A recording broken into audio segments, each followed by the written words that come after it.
Hello world. Tonight on the 6 o'clock news, this segment is social justice and youth access to mental health.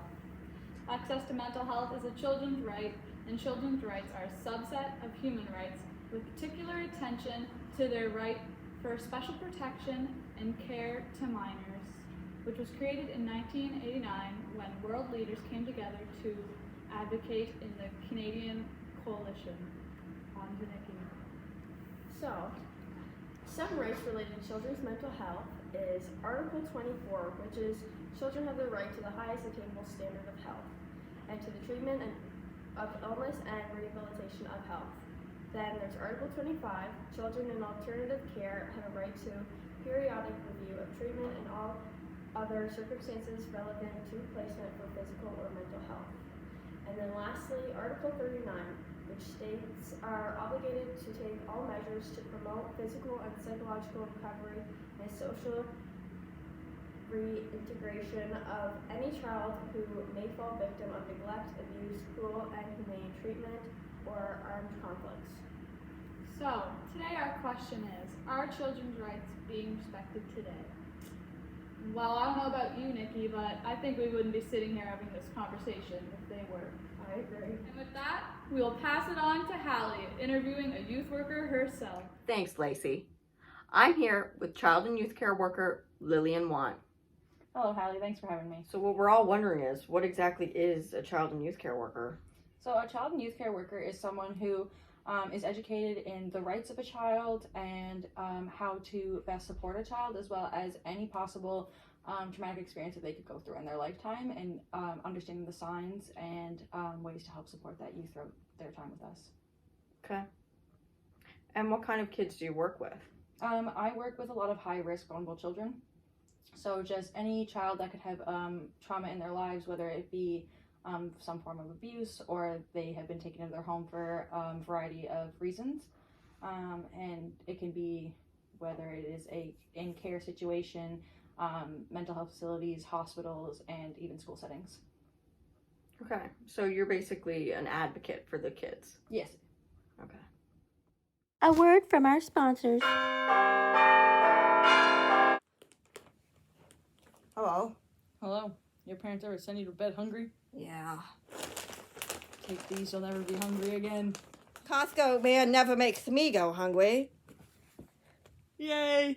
So my friends back in the studio want to know, what is the access to mental health for these kids? So there is quite a lot of support for mental health for youth. However, being able to access that, it can be very challenging for those youth when it comes down to referrals, having parents know whether there is the money to provide that if it is not like a government funded thing already. So access to mental health for youth can be quite a challenge. Okay. And what are we doing to get them better access? It comes down to advocating for the rights of the child. Children and youth are entitled to the same level of care, if not more, for when it comes to mental health and stuff. So by advocating for them and their rights and making sure that they have a voice is just one step in the right direction to be able to allow them to have more access to these resources. And how do you protect those rights when at the group home? So there is the child advocacy, which is a huge part in that. But anyone who works in a group home here on PEI is a trained youth worker. So they went through the education and they know all these rights. So it is policy for them to make sure it is maintained, but also the child advocacy environment and group and everything that they do is strictly about maintaining the rights of the child and making sure that everyone obtains and respects them.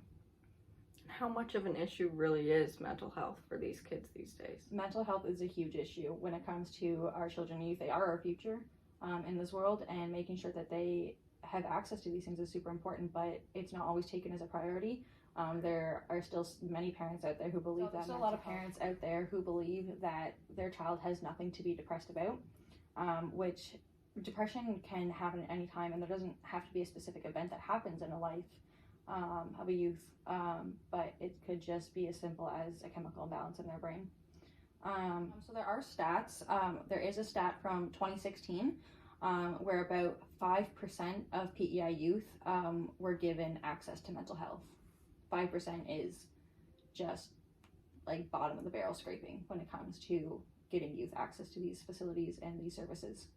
What about before 2016? Sadly, there are no stats before 2016 on it, so we have no idea between like before 2016 to now if how much has really changed, because there is no data on anything before that. Okay.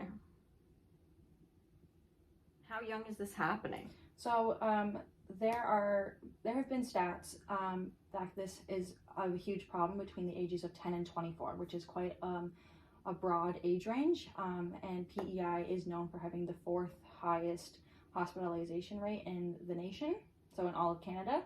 And this is all based around mental health and self-harm and substance abuse that all tie in together. Pretty well versed in this subject. Why is this happening? It just comes down to a lack of resources and education for our youth and their parents, guardians, and caregivers. Yeah. So are there anything we can do? The Just public? Educating and advocating is the best way to help make people aware of what is going on and to help gain better resources for our youth.